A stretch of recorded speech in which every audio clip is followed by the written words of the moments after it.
तो गाइस आज हम बात करेंगे मैनेजर किम के चैप्टर नंबर 170 के बारे में। और पिछले चैप्टर में हमने देखा था टॉम और जिनचॉल साथ में आ चुके होते हैं एचएच को मारने के लिए, लेकिन इस चीज का बिल्कुल भी ये मतलब नहीं है कि टॉम या फिर जिनचॉल उसको अकेले में नहीं मार सकते। टॉम और जिनचॉल के ऐसे दरिंदगी भरे चेहरे देख के एचएच भी अंदर से डर चुका होता है। वहीं दूसरी तरफ जो शांगी ब्लैक मार्केट के बंदों से घिरा होता है, उसकी मदद करने के लिए वहाँ पे मैनेजर नैम आ जाता है। शांगी और मैनेजर नैम के सामने भी होते तो काफी सारे बंदे हैं, लेकिन उनमें से मेन बंदा होता है मंकी बीच, जो कि ब्लैक मार्केट का एक एग्जीक्यूटिव होता है और काफी ज्यादा ताकतवर होता है। और नैम क्योंकि काफी शाणे किस्म का बंदा है, इसलिए वो शांगी को समझाते हुए कहता है ब्लैक मार्केट के नंबर 4 के साथ उसकी गैंग के और भी एग्जीक्यूटिव्स यहाँ पे आए हैं, और ऊपर से सिर्फ वही लोग यहाँ पे नहीं आए हैं, दूसरी कंट्रीज से और भी काफी सारे लोग यहाँ पे आ रहे हैं, और वो सारे के सारे पर्सनली हमें टारगेट कर रहे हैं। लेकिन अच्छी बात यह है जो बाहर से लोग यहाँ पे आ रहे थे, व्हाइट टाइगर जॉब सेंटर ने उनको रोक लिया है। इसी के साथ साथ में मंकी बीच इन दोनों के ऊपर हमले कर रहा होता है, लेकिन मैनेजर नैम उन हमलों को डॉच करके मंकी बीच के मुंह पे एक मुक्का बजा देता है, और शांगी भी उसी समय पे मंकी बीच के मुंह पे एक मुक्का बजा देता है। डबल मुक्का फ्राई खा के मंकी बीच थोड़ा सा पीछे हो चुका होता है, और शांगी नैम को कहता है हाँ, जो बाहर से अशासन आ रहे थे, हमारी मैनेजर सिन ने उनके एरोप्लेन को वापस भेज दिया, उन्होंने बहुत अच्छा काम करा। लेकिन मंकी बीच ने अब भी हार नहीं मानी होती, और वो बहुत ही स्पीड में शांगी के ऊपर अपने चाकू से काफी सारे हमले कर देता है, जिस वजह से शांगी को ऐसा लग रहा होता है जैसे वो मरने वाला है। मंकी बीच शांगी के कट्स मार के अभी हीरो बन ही रहा होता है, इतने में ही स्लो मोशन में उसके मुंह पे एक मुक्का पड़ता है नैम का।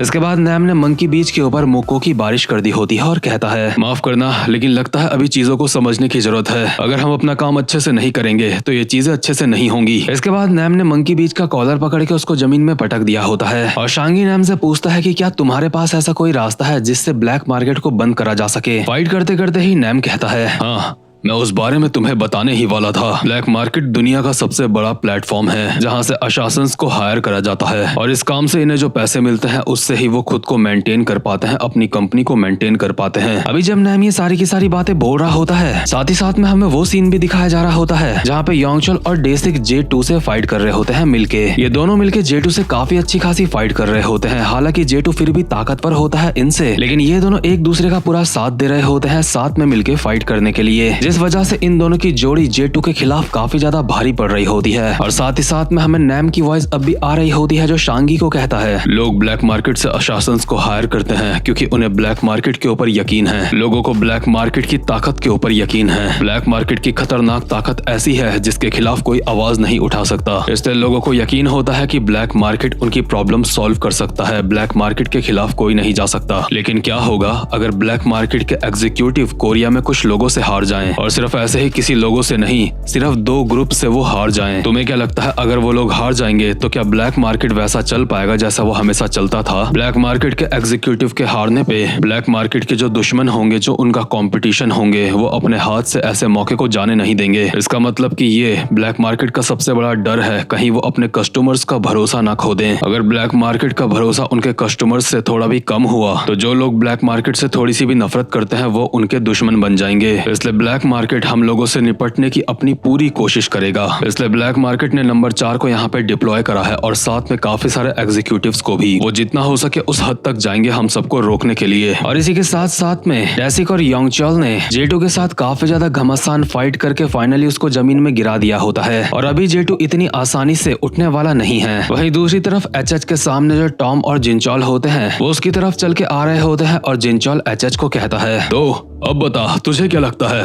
क्या सच में ब्लैक मार्केट को डिसमेंटल करना हमारे लिए मुश्किल है? क्या ये नामुमकिन है? तुझे पता होगा अभी हम ब्लैक मार्केट की कोरियन ब्रांच में हैं, और ब्लैक मार्केट की ऐसी फटी हुई हालत अभी हम लाइव दिखा रहे हैं। तुम्हारे कस्टमर्स तक और काफी सारे अशासंस तक ये लाइव स्ट्रीमिंग सीधी सीधी जा रही है, जहाँ पे एरिस और white tiger job centre black market की वाट लगा रही है। और अभी इन लोगों के ऊपर एक ड्रोन उड़ रहा होता है जो ये सारी की सारी चीजें रिकॉर्ड करके लाइव दुनिया वालों को दिखा रहा होता है ब्लैक मार्केट का हाल, कि वो कैसी बुरी हालत में है। और इस लाइव वीडियो का ये फायदा होने वाला है कि जिन लोगों में भी थोड़ा सा दिमाग होगा वो लोग फट से ये बात समझ जाएंगे कि ब्लैक मार्केट को गिराने का अभी सबसे ज्यादा सही समय है। साथ ही साथ में जिनचॉल लोगों ने ब्लैक मार्केट की जितनी भी ब्रांचेस होती हैं उनकी लोकेशन को बाहर निकाल दिया होता है और लीक कर दिया होता है, यानी कि ब्लैक मार्केट की लोकेशन अब कोई सीक्रेट चीज नहीं रही, और ब्लैक मार्केट के दुश्मन अब उनके ऊपर हमला कर सकते हैं। लेकिन सबसे पहले जिस ब्लैक मार्केट की ब्रांच की वाट लग रही होती है वो होती है कोरियन ब्रांच, जहाँ का जिन्मा खुद टॉम और जिनचॉल ने लिया होता है। ऑब्वियसली एचएच को ये सारी बातें जान के बिल्कुल भी अच्छा नहीं लगता, इसलिए एचएच टॉम के गुस्से में एक मुक्का मारता है और कहता है, साले हरामजादे। लेकिन टॉम ने एचएच का मुक्का ऐसे पकड़ लिया होता है जैसे एचएच कोई 10 साल का बच्चा होगा और जिनचॉल एचएच के ऊपर एक खतरनाक सा हमला मारने के लिए तैयार होता है और कहता है, तो ठीक है,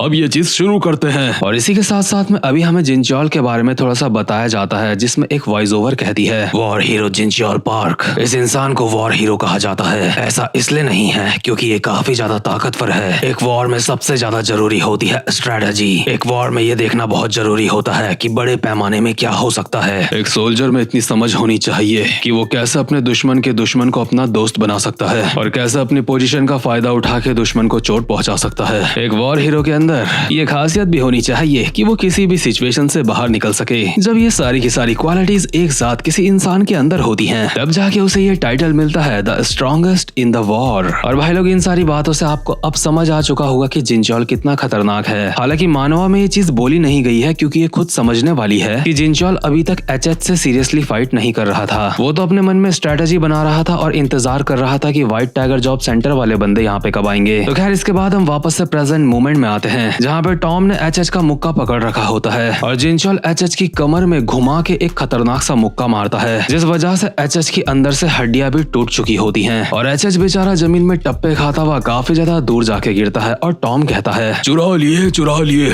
इसने मेरे पॉइंट्स चुरा लिए। लेकिन जिनचॉल एचएच को बोलता है, पूरी दुनिया अभी ये सब कुछ देख रही है। ब्लैक मार्केट का एरा अब खत्म होता है। अब तक बिना किसी रुकावट के ब्लैक मार्केट अपने हर काम कर रही थी, है ना? लेकिन अब ब्लैक मार्केट को अपने घुटनों में आना पड़ेगा। जितने भी लोग ये देख रहे हैं, ये बात समझ लो कि ये ब्लैक मार्केट का अंत है। और ये सब कुछ ज़ॉम्बी वाइट भी देख रहा होता है और ज़ॉम्बी वाइट का जो प्लेन का पायलट होता है, वो ज़ॉम्बी वाइट को कहता है, हे एक्सक्यूज मी, मुझे नहीं पता कि यहाँ पे क्या हो रहा है, लेकिन हमारे अगल बगल के जितने भी प्लेन हैं वो अपनी डायरेक्शंस बदल रहे हैं। दरअसल ज़ॉम्बी वाइट को कुछ ऐसा पता है जो ज्यादातर लोगों को नहीं पता, इसलिए ज़ॉम्बी वाइट इस पायलट की बात सुन के कहता है, दिलचस्प, ये काफी ज्यादा दिलचस्प है। उन लोगों ने सच में काफी ज्यादा अच्छा प्लान बनाया था ब्लैक मार्केट के खिलाफ। मानना पड़ेगा, उन लोगों ने जो प्लान बनाया था, अगर ये ब्लैक मार्केट की जगह कोई और होता तो उस कंपनी को बहुत ज्यादा नुकसान होता, लेकिन ये ब्लैक मार्केट है। वहीं दूसरी तरफ शांगी और नैम ने भी मंकी बीच को हरा दिया होता है। मंकी बीच को हराने के बाद शांगी नैम को कहता है कि तू व्हाइट टाइगर जॉब सेंटर में क्यों नहीं आ जाता, लेकिन नैम का व्हाइट टाइगर जॉब सेंटर में आने का कोई भी मन नहीं होता। नैम और शांगी को दोनों को ही ऐसा लग रहा होता है कि यहाँ का मामला तो इन्होंने सेट कर लिया है, अब इन्हें बिल्डिंग के अंदर जाना चाहिए। बट इससे पहले कि ये दोनों बिल्डिंग के अंदर टॉम लोगों की मदद करने के लिए जाते, सिर्फ एक अकेला बंदा चलता हुआ इन दोनों की तरफ आ रहा होता है और साथ ही साथ में ज़ॉम्बी वाइट जो प्लेन में होता है बोल रहा होता है, इससे कोई फर्क नहीं पड़ता कि ब्लैक मार्केट की ब्रांचेस में कोई कितना नुकसान करता है। इससे कोई फर्क नहीं पड़ता कि वो ब्लैक मार्केट के कितने एग्जीक्यूटिव्स को हराते हैं, क्योंकि वो चाहे कुछ भी कर ले,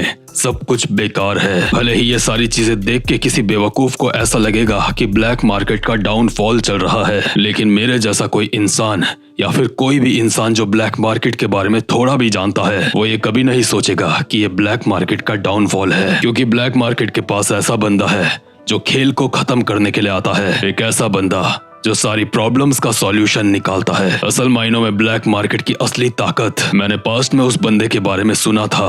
वो एक एशियन इंसान है जिसकी एक टांग नहीं है, लेकिन उसके बावजूद भी आज तक उसने अपना एक भी मिशन फेल नहीं करा है। उसका कोड नेम है क्लोजर और वो कोरियन ब्रांच में पहुंच चुका है। और यही कोड नेम क्लोजर नाम का बंदा शांगी और नैम के पास चल के आया होता है। इस बंदे के यहाँ पे आते ही नैम को एहसास हो चुका होता है कि ये कोई आम इंसान नहीं है। इसकी सिर्फ मौजूदगी से ही नैम के पसीने छूट चुके होते हैं और वो कहता है, मेरे सेंसेस अभी बेकाबू हो रहे हैं, मेरी इंस्टिंक्ट मुझे बता रही है ये इंसान बहुत ज्यादा खतरनाक है। और इस बंदे के यहाँ पे आते ही ये वाला चैप्टर यहीं पे खत्म होता है। और भाई लोग, सच बताऊं तो ये क्लोजर नाम का बंदा सच में काफी ज्यादा खतरनाक है। तुम ये मान के चलो कि अगर ये अपनी में आ गया तो व्हाइट टाइगर जॉब सेंटर और एरिस का काफी कुछ बिगाड़ सकता है। और मैं ऐसा क्यों बोल रहा हूँ आपको एक दो वीडियो में पता ही चल जाएगा आगे वाली। तो खैर गाइस, इसी के साथ ये वाला चैप्टर यहीं पे खत्म होता है। और वीडियो को लाइक और चैनल को सब्सक्राइब जरूर से कर लेना। अब मैं मिलूंगा आपसे अपनी नेक्स्ट वीडियो में, तब तक के लिए गुड बाय।